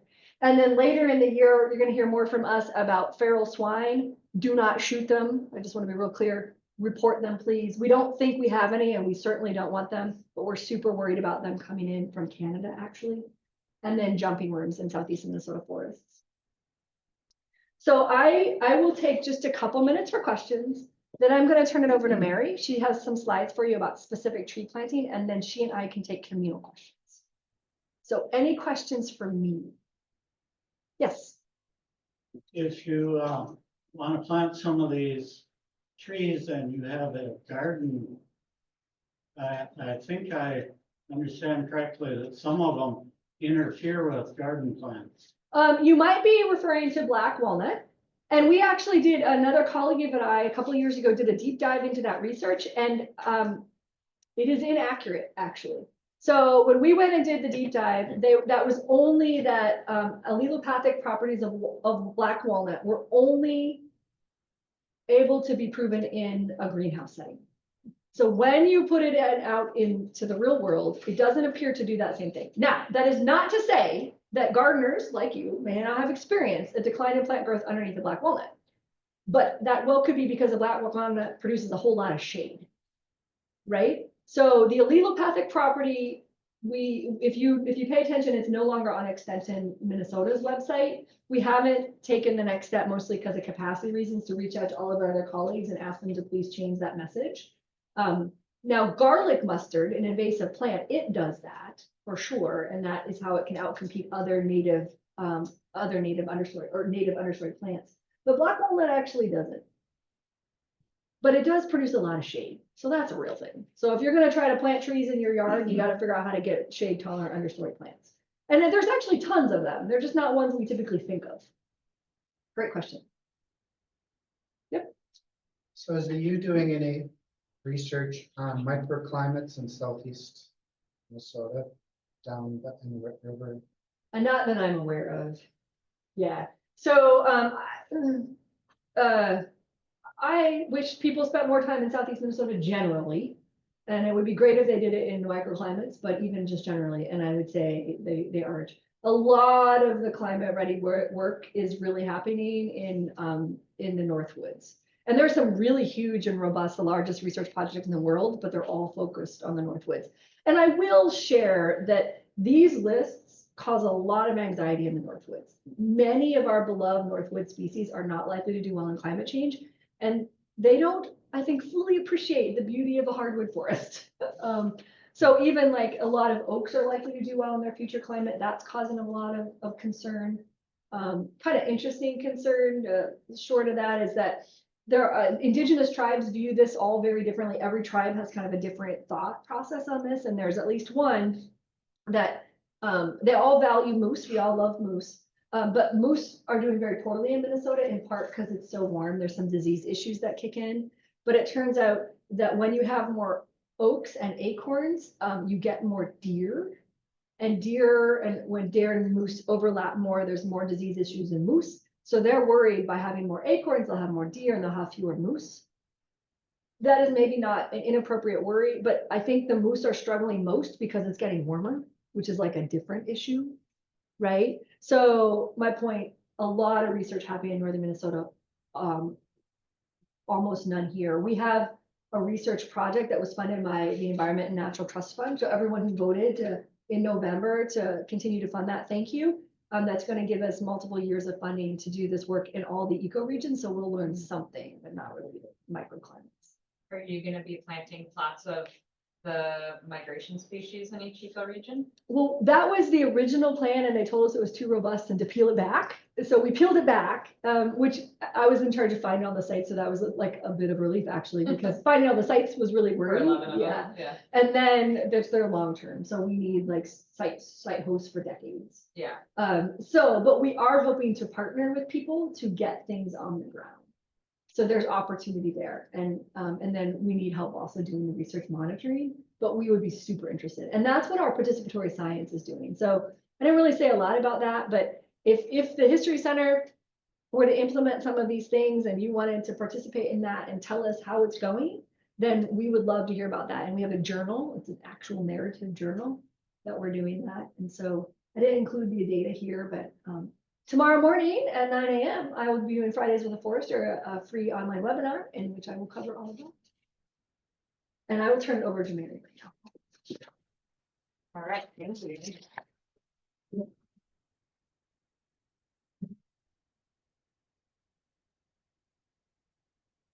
All right. When we first talked about this presentation with Valerie and Angie, we wanted to hopefully be inspiring folks by the end of like what you can take for next steps. And so a natural follow-up was, how do we plant a tree? Maybe you'll be inspired enough to plant a tree. And I focused on kind of more of like a smaller yard, you know, we're buying a potted plant, not like I'm managing a woodland. So the information I'm going to share is on that kind of scale. I must talk about soil and understanding your soil before you select the tree type that you'd like to do. So this is the soil triangle, which is a really complex network that's really fun to play with if you ever get soil test results back. And it can help you figure out kind of what portion of your soil is made of sand and clay and silt. And depending on how that makeup is, it will help you determine what kind of plant or tree will thrive in that area. So if something is a sandier soil type, which we don't typically find around here, it's got bigger pores, the water is going to drain out of it more. If we have a heavier clay soil, the pores are smaller, it's going to be capturing minerals really tightly to those clay particles, tighter pore spaces. So understanding that soil is important. And if you've been planting trees and having some that are struggling, it might be worth doing a sample. If you're moving on to a new property where you don't know much about the soil, might be worth a sample. And I did bring some sample bags in case anyone gets excited, and a soil sampling sheet. And so collect your sample, bag it up and send it in and get an analysis on what is happening in the nutrients at your site. And then the other kind of big picture thing to think about is just thinking about putting the right tree in the right place. So what's the purpose of the tree that you're wanting to plant? Are you wanting something like a privacy screen between properties, or are you wanting to provide some shade along a sidewalk? Are you wanting to plant something below utility lines? Are we wanting a shaded portion on the west side to keep heating costs down? So be thinking about the function of the tree as you think about where and what to plant. This is a picture of my front yard, which turns into a creek when it rains. That's just between my neighbors and I yard. My kid loves to go out and play in it, which is very fun. But I planted a birch there, hoping it would do well. It's relatively wet pretty much all of the growing season. And so just thinking about where on the site that you'd want to plant one, and what is happening on that site that might be lending itself to a better tree. And I did link this tool if it pulls up. Have you played much with this, Angela? Yeah, oh, yeah. Yeah, I thought you had. Well, and all of our climate ready woods lists should be. I hope so, yeah. If they're not there, there will be they were all input, but I think getting them to appear was causing. Cool, some I noticed the problems. ecoregions was here, so I was hoping, yeah. So this is a new tool that was just made live to public within the last couple of weeks. And it's a nice way to be searching for you can put in as many filters as you want, but you can be searching for different trees. You can say what animals you want to avoid being a host for, animals you want to be a host for. You could search by either that ecoregion, or you could do more of the traditional zone, could talk about size, but it's a good place to go if you want some ideas. And then, of course, as Angela mentioned, planning for a future climate, and I'm glad that we've got some concrete lists to do that with. When it comes to digging the hole, you definitely want to dig the hole much wider than the tree is, so about a foot or two out, giving some space for some loose soil to come on the outside so that the roots can grow. But you don't want to necessarily make that same a foot or two space below the tree, because it will settle out and over time the tree will sink and it will be an issue. And so kind of wherever you excavate that hole, you want it to be about as tall as it is for the tree. That kind of leaf collar zone, which I have a better picture of, should be just like right at the soil surface or just above it to have a happy tree. Those roots still do need some access to oxygen. They're living, breathing parts of the tree, so they need to be up near that surface. And if you're like me, you've got really cruddy dirt that was brought in from whoever the builder was, and it's garbage. So what I do on the outside of mine is mix it with some of the county compost and mix it together with the cruddy dirt. It's nice to have a transition zone there versus putting like really rich composted material right next to that root. It might cause some troubles for that moisture trying to be able to translate back and forth and be a bit of a shock.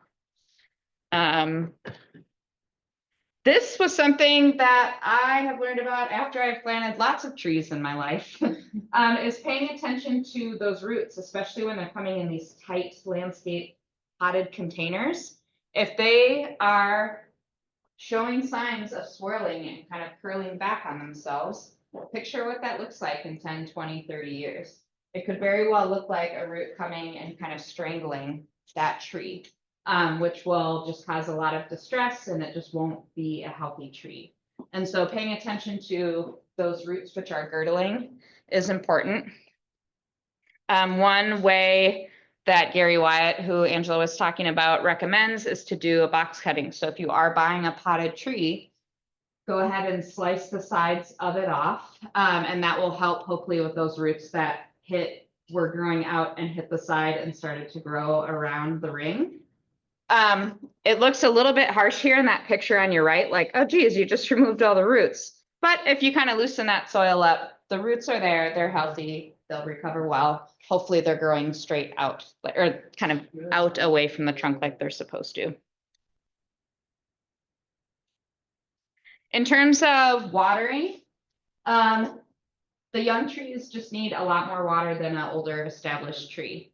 The guidance is kind of to think about how big the container was that you bought it in and water it about a quarter to a third of that. When I plant my trees, I like to make kind of a dirt berm around the tree so that as I'm watering it and it's new, the water can at least pool up right towards the base of it and soak down a little bit more. And you can see that you are going from watering daily to a couple of days a week to watering weekly. And only when it rains about a steady inch can you replace one of the waterings. Of course, that kind of varies to what time of year you're planting it in, whether it's a spring or the middle of the hot summer is going to be a stressful time for a tree. Or as you're getting closer to like really harsh winter temperatures, will also be a little bit stressful. These tree bags, I'm starting to see pop up more and more. They can be a nice way to kind of fill it and forget it and let it drip out slowly, as long as they get filled.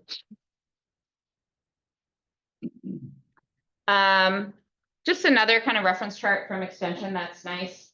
It's, you know, if the tree is about an inch in caliper size, it's going to take about 1.5 years to establish, and it should need about 1 to 1.5 gallons. So it's not quite like a 1 to 1 to 1 ratio, but it's kind of close, and that's nice to be able to reference this chart and think about just how long that tree that you planted really needs to be tended for with more frequent waterings. In terms of mulching, I like to recommend just minimizing turf wars, removing the grass around the base of the tree. Those grassy fibrous roots are always going to be super competitive and just give a new tree a hard time. I always recommend creating a donut, not a volcano. So there should be an empty space in between the tree trunk and the mulch. If we're having the mulch contact with the tree trunk, it's just kind of a recipe for a disease and fungus growing in there. And it's just nice to give some area there for the roots to be able to oxygenate. And the Goldilocks zone for root or for mulch thickness is about 3 inches thick. So that's going to help suppress weeds, keep moisture in, but not be so thick that the tree roots themselves can't root up and down. The drip line of a tree is roughly, you know, how wide the canopy is. And you want the mulch to at least be that wide, if not kind of extending it out as the tree grows, to really help retain that moisture. And just remember, friends don't let friends volcano mulch. How many people are driving around town seeing newly landscaped trees in the spring that have a nice fresh dumping of volcano shaped mulch? Whenever I see those in my neighborhood, I peel it back and just like, I come in the night and I peel the mulch back away from the tree trunk. People think they're doing well or think it looks nice and oh, it's gonna fall to the outside anyways, but it's really not best practice and can be hard on trees. So just kind of a summary of things to keep in mind. And then this is probably going to be too small to read, but a couple of just reminders of proper practice. So again, just digging it shallow enough where the tree is going to be sitting kind of at that soil line, or that collar might even be an inch or so above the soil line. Really digging out wide, about a foot or two from the outside. Staking can be a good idea just for the first years, really all it needs until those roots really attach into the ground next to it. Using kind of a soft material here so it's not like rubbing on the bark of the tree. And then paying attention to that shredded mulch layer to help keep moisture in, and making sure the mulch kind of tapers at the base of the tree trunk. And that's what I had. I did want to make a plug for my newsletter, which is called The Aggregate, and it's for Olmsted County news with agriculture and horticulture. And I put it out jointly with the Olmsted S. So there's lots of good events in there and information. I brought little postcards for it too. Yeah. Any questions about tree care? About bedrock. About a foot and a half and boom, solid rock. Hit it. Yeah, so he's asking about pretty shallow bedrock, and you'd have to really think about what you're planting there, right? I mean, there's fractures in the bedrock, but I don't know what trees are going to be vivacious enough. Yeah, so I don't, I mean, Eastern red cedar is notorious for growing in rocks, right? So there are certainly trees that can do it. Some of the oaks can be pretty resilient. It'll take them longer to grow. Oaks are sort of notoriously slow to get started too. But there are trees, so it would just take some digging. There are choices. Or like I'm on a new build construction site, and when you go down a foot and a half, it's just gravel. Like I don't know what they put there, but it's just lots of gravel in my yard. So things to consider. And I realized I should have told you this and we could have added it, but when you're getting material, so whether that is compost or mulch or plants, I strongly recommend you ask whoever you're purchasing it from what they're doing the spread of jumping worms. So jumping worms are an invasive species. They are pretty prevalent in Olmsted County. I think they're also pretty underreported in Olmsted County, and you cannot get rid of them at this point. We don't know of any ways to get rid of them. The problem with jumping worms, there are any number of them, but they live in only about the top 8 inches of soil, and they eat plant roots, among other things. They eat leaves and they eat wood chips. So they can actually be moved in wood chips. Wood chips or wood chips that you pick up at a local pile. They can move in soil, and the worms or the cocoons, they can move in potted plants, and they can move in compost. I will say, you said Olmsted County. I have jumped. I'm pretty certain I got them from Olmsted County, but that was many years ago, and they have worked really hard to mitigate the risk of moving jumping worms now. So I will be getting more compost this year, and I'm optimistic it won't have worms in it. Oh, good. Are you still going to solarize it? I already have worms, so doesn't matter. Exactly. Yeah. But solarization is another way you can mitigate it. So you could bring the material in, you could let the soil heat it up until it gets to above 104 degrees, and then you should have killed any worm things that would be problematic. But yeah, I mean, I took a technical call today of someone who has jumping worms at their house. They're trying to help not let it spread everywhere. So they're trying to remove all the mulch and wanting to know what to plant that might do okay there as a ground cover. Yeah. So I just want to throw, anytime we're talking about moving material, I just want to throw that out. And Olmsted County really does have a healthy worm population. Hate to scare off, but last summer I was out to the compost place and we had a sign there that they found some red jumping worms in the compost there. Yeah, and so I I'll be frank, I got mine in 2018, so it's been a long time, right? And they had just been first reported at Olmsted County Waste Energy. And, so I haven't been back since then. So that sign may have actually been there since 2018. They put it up straight away. They have worked really hard to mitigate it. And so to do that, what that means, so if you ask, so Sargent's has also worked really hard to mitigate the risk. I don't know what Whiting's is doing, but as a consumer, I strongly recommend you ask. But what you're really asking is, are you trying to get your material hot enough? That's what waste energy is doing. So if they get, and good composting practices is 130 degrees. So if you can get your piles to 130, the worms are dead, right? And so that's what they're doing. But because they got it, so if you remember years ago, it used to be, now where you take your leaves and your Christmas tree is where the compost pile used to be, if you remember that. They moved it out to the field because there were jumping worms in that site. And so then they think they have a clean site, I hope, out in the field, and then they have to just always heat everything before they move it. But it's possible they got into the field site, in which case I'm optimistic they'll move it around. My point here was they've actually been working really hard for a long time. And as a consumer, you're gonna say, like, what are you doing? And you should hear things like heating my material, I'm looking for them. If they are like, never heard of them, think you're crazy, go somewhere else. Yeah. Any other questions? We're both up here now. The garlic mustard, Yeah. how do you make it go away? So there was tons of garlic mustard out there and I could find almost none last week. So a lot of hard work. That is really the answer right now. So, you probably most successfully need to either hand pull it or herbicide it.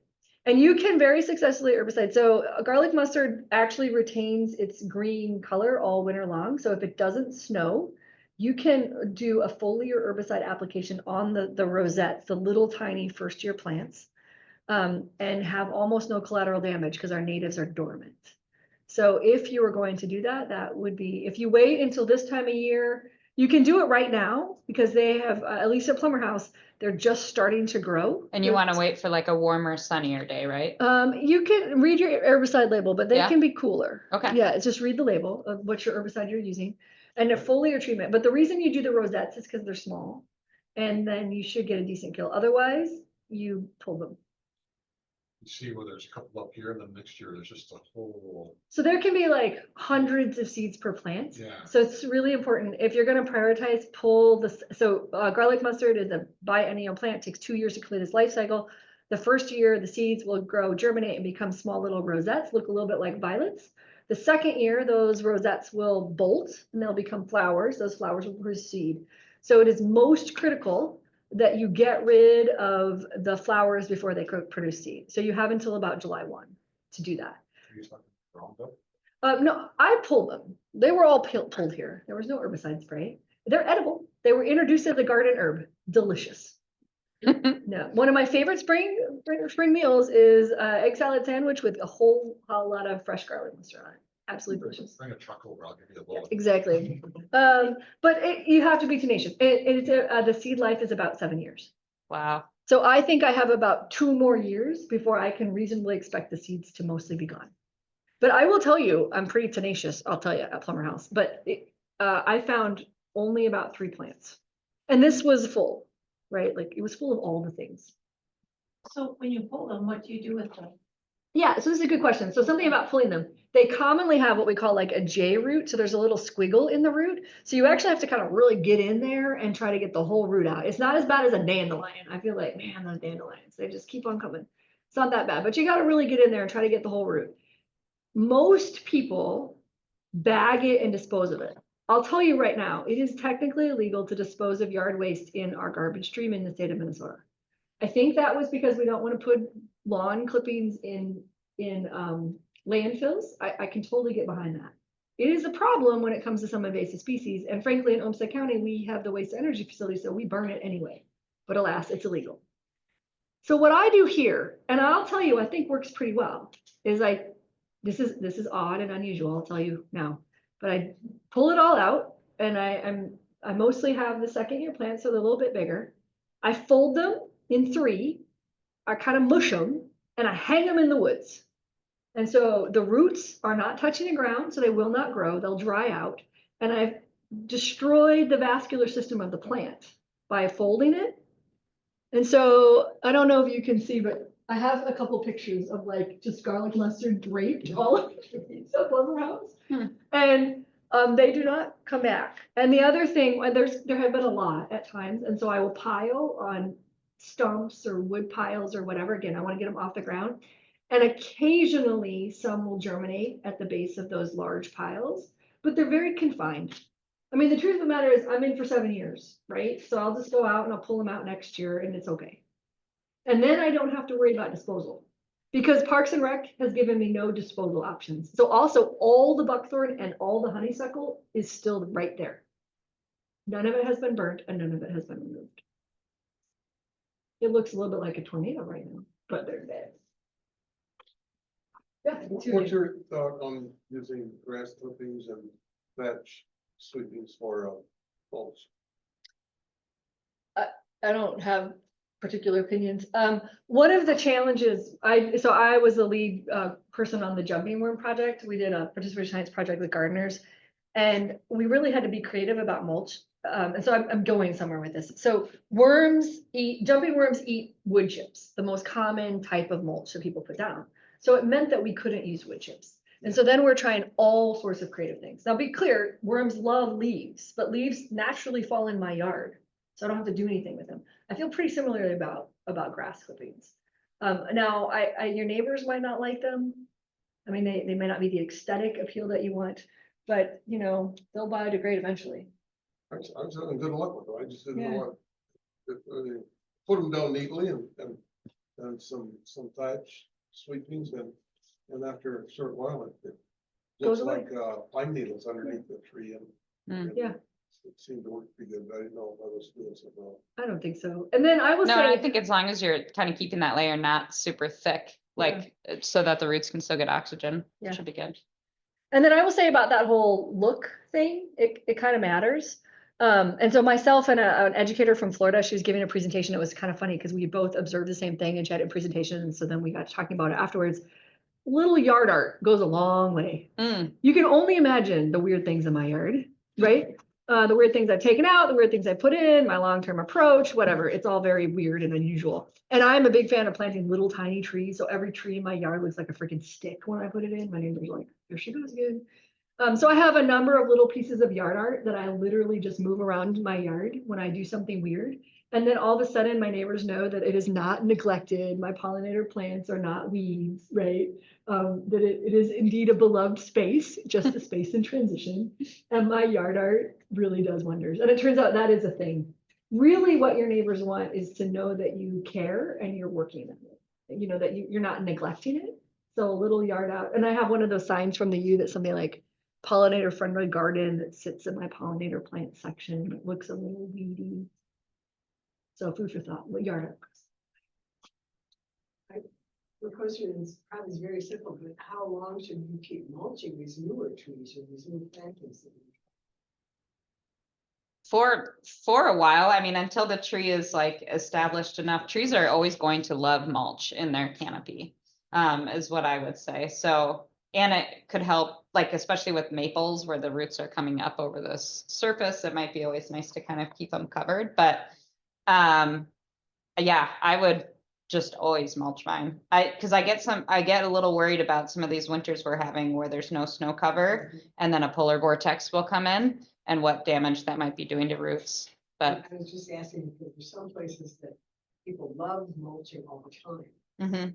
And I was wondering if are we helping them or not by doing it forever? do you mulch your trees forever? Yeah, so no. One, I can if I put mulch on, I'm feeding worms. So I just I can't do it, which is it's a challenge, right? So so then how do you keep your moisture in? How do you keep the weeds down? The other approach would be that with the pollinator soft landing. So I'm converting all of mine to native or shade tolerant understory. And so once I get plants established, now my plants also have to grow in the presence of worms. So this is an experiment, a living experiment. But so if you look under where I can, so the boulevard is dicey, right? There's some rules about that. Follow the rules. Right, exactly. Yeah. And you know, and the boulevard at my house is really horrible soil and it's got your salt. I mean, it's a hard space. Yeah, exactly. But I'll keep working at it. But the answer is I mulch until I can get other things established that I want there. And then I hope that those things thrive. And I'll tell you, my approach is you got about 3 years in my house. And if you're not doing well, you're kind of out. And I got something else. You know how gardeners are. What would it got? What is it? 54 degrees in January. I freaking bought plants. I was like, oh Lord, this is a problem. It's just me. It's not just you. And then we could have a whole conversation about buying plants on the internet and the wisdom of it and whatnot. But I bought from Walmart and they delivered my mountain laurel immediately. I was like, whoa, you do not need to deliver plants to Minnesota in February, right? And I was out of town. I was like, hubby, rescue them quick. They came with a little hand warmer in them. Oh, yeah. Oh, Again, I'm not actually recommending that. I'll tell you how the mountain laurel does. It's a near native, right? I'm experimenting, but it was all very funny. So I hear it. You got about 3 years or something else is gonna go in. We're gonna give something else a whirl. Well, to follow up on the mulch, do the colored mulches have any negative effects, the dyes that are in them, does it matter? I try not to use them, but that's because I have a kid that's like digging around in them and I'm just like, what is in them?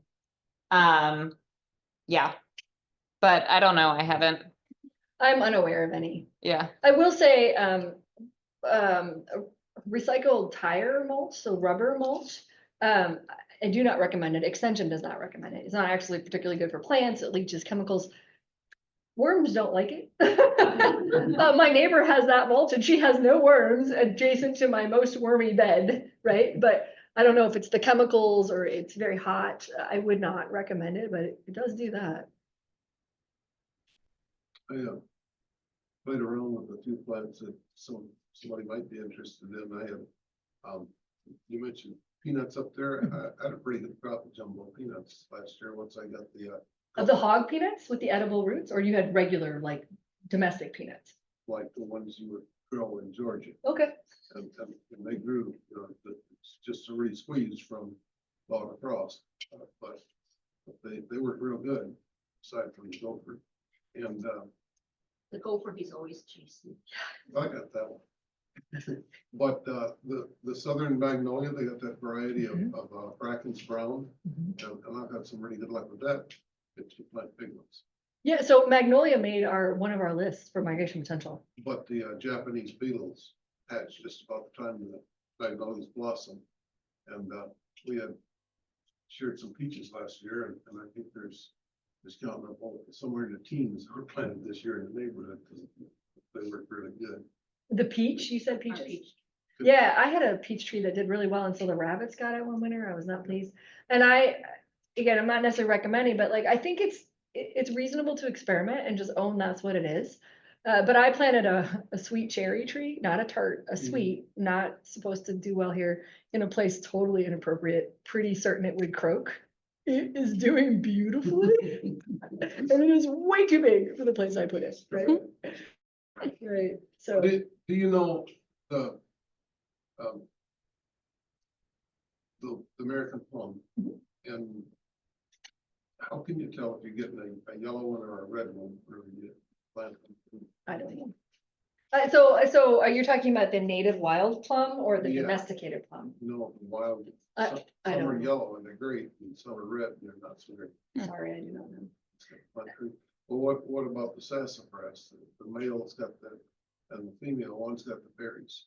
Is there any way to know what that is? No, so a couple of things there. So it turns out when the Malice project, the apples, it is almost impossible to tell young cultivars or I think the American plum yellow versus red is not really a cultivar, but that's like a population variance. It is almost impossible to tell apart until they bloom. And so that's a challenge for us. That's why we're like Malice, if it's any apple that's escaped that isn't a prairie crab apple, and they have like different leaves, they're like pretty different, then report it, because it's like we can't professionally tell them apart. Your dioecious tree question. So a pretty similar answer though. So some trees and buckthorn, males and females are on different species. You can tell the sex apart when they flower, but I don't I am unaware of another way to do it before a plant flowers. Now that is earlier than fruit production, right? So if you can sex the flower, but for many trees, you're talking 8 to 20 years, right, before you can sex it. And that's a problem. I ran a project a couple of years ago looking at amber cork tree. And cities, including Rochester, were planting many, but they thought they were female. And yet years later, and we've seen this with ginkgo too, then they turned out to have fruit. And so we weren't sure if that was a supply chain problem. If like the nursery just couldn't, like they misidentified the parent and then they grew it out and then they sold the wrong thing, or the trees were switching. We know ginkgo switches, so male trees will become female. And it turns out amber cork tree was switching. So our participatory science project in the year 2020 then resulted in a change in the noxious weed law by 2022. So now it's illegal to have any fruit producing amber cork tree, regardless of what you thought the gender was. So that just complicates it further. But we were able to sex it based on flower. And it was shocking how early they were sexually mature, at least their flowers. Do you have any information for us on huckleberries? Huckleberries? Yeah. I do not. Okay, thanks. I've seen that they're in our range, well- like things that can grow. And Yeah. maybe similar, I do have information on mulberries. So red mulberry is a native with which is a lovely large tree, but it is very rare. It's on our list of climate potential and it's a lovely native tree, but it is not currently in trade. I ran a mulberry project because white mulberry is a non-native that does well in our forests, and maybe we could consider it invasive. Does it cause economic, ecological, or environmental harm is the question. But it also cross-pollinates with our native reds. It's in trade because it's really easy to propagate white mulberries and it's much harder to propagate in the native red. But that project and some other work sparked a bunch of researchers in California to try to figure out if they could better propagate red. So again, we're hoping that this project will create demand that will inform the supply chain. And then the US Forest Service gathered a bunch of red mulberry seeds, put them in storage, but I'm really worried that the staff or the seeds will not survive the current administration's budget cutting measures. Like to the point where we've reached out and said, if that's all gonna get thrown away, will you put it in the mail and mail it to us? Like, we'll take whatever you got, because we're just worried they're gonna get chucked. So I think it is time, but no one has pulled us off, Well, so. no, there were a lot of great questions. So, thank you for coming. We didn't blow away and I don't hear any more rain, so that's a good thing. Our next lecture series will be May 1st, Thursday, May 1st. And it's the 100-year anniversary of the Post Bulletin. So, Steve Lang and Jeff Peters will be out to talk about the 100 years and the changes that have come and gone with the Post Bulletin. So if that interests you at all, that'll be our next series.